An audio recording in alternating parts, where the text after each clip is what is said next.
Hello everyone, welcome to the Redmen TV. Liverpool have just dispatched Burnley by 3-1 at Turf Moor, and yes, life is just genuinely wonderful. It felt for, certainly the first 45 minutes and possibly the minutes after them scoring and taking the lead, that it wouldn't feel like that everything was going to fall into a dark pit of despair. But no, the Reds turned it round. James Milner got us back on track. Bobby Firmino off the bench, wonderful assist from Virgil van Dijk to really get us into it again and obviously take the lead. And then Xherdan Shaqiri assisted by Mo Salah to round it out and just come away feeling unburdened of all the stresses and strains of life when the Reds come away with a decent victory. And yes, we made that harder work than maybe we need to do. And it would have been nice if we were capable of doing it with the team that started.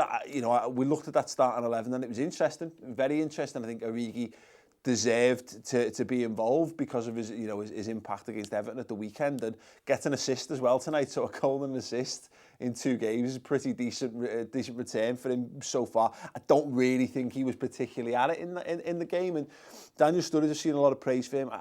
He was one who looked better in the back. He almost typified this entire performance for me.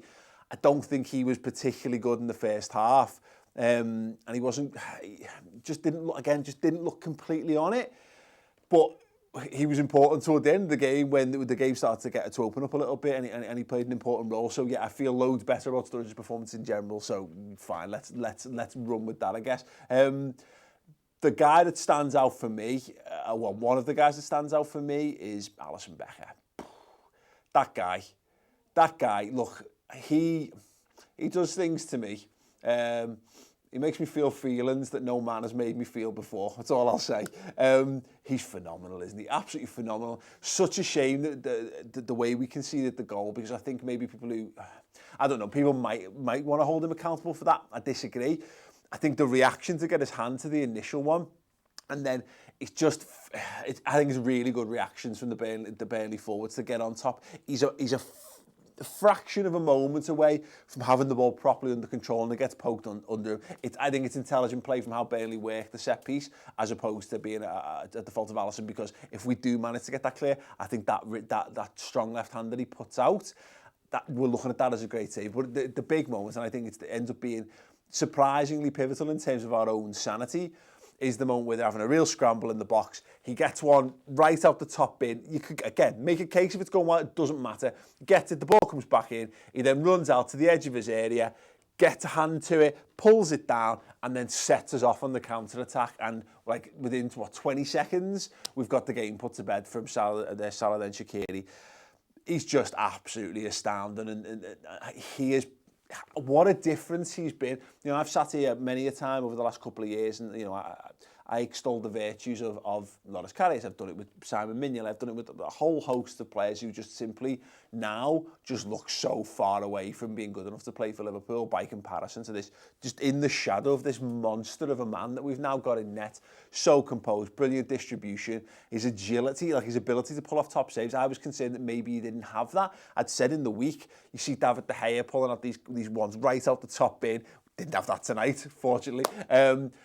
Alisson tends to make saves around him, but he's clearly got it. He's clearly got the full package, and he's absolutely amazing looking as well. You know what I mean? So there you go. But no, good, fine. I'm happy. You should be happy. Look at the way that the table's panning out now. We are starting to open that gap to third, which is what we need to do. We need to be able, and I said this once Chelsea started to lose football matches, we'd be able to breathe a little easier. Now City need to start losing games, but City go to Chelsea at the weekend. We take on Bournemouth. Of course, we've got to maintain focus in the early kick-off of Bournemouth, of course. But I've just got the feeling about this weekend coming up, and if Liverpool are going to go top of the league anytime soon, this would be the weekend to do it. Yes, don't take Bournemouth lightly, but this is Man City's toughest test of the season coming up. They should be going into that game thinking, It's okay if we do lose here because we've got a cushion, and Liverpool are just right there, snapping at the heels. And, you know, yes, we had to do it in slightly ugly fashion, but look, all told, a tough away game. Look at how tough we made that away game last season, and this was almost a stroll by comparison. Not really a genuine stroll, but, you know, the fact that we get the comfort of having the third goal and it not having to be with the last kick of the game. You know, there might have been fears after the scoring with the last kick against Everton. We're slipping them. It's getting harder and harder and harder. No, look, we've got goals in our locker. We've got the ability to put teams to the sword. We've got to put Mo Salah on the bench for the vast majority of the game. For me, you know, for the vast majority of the game, Mane not even involved. And albeit he was injured with a cut, that's fine. That's proper rest. For Sadio Mane, good. That means that we can go more full strength against Bournemouth, and we should have minutes in the legs for the Napoli game at Anfield as well. Liverpool have the ability to grab this season by the fucking bollocks and hold on tight for dear life. I don't know whether that's a good thing or a bad thing, but it feels like, again, you know, special. It could be special. And I never thought I'd feel that way before, and that's what Liverpool are doing to me, much like Alisson Becker. You know, if I was a girl, he would make me wet. He's great.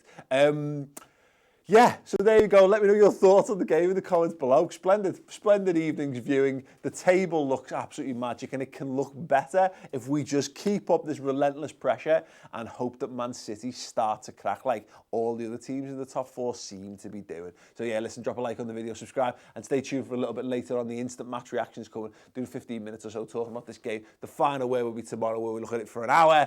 So make sure you get on the redmentv.com.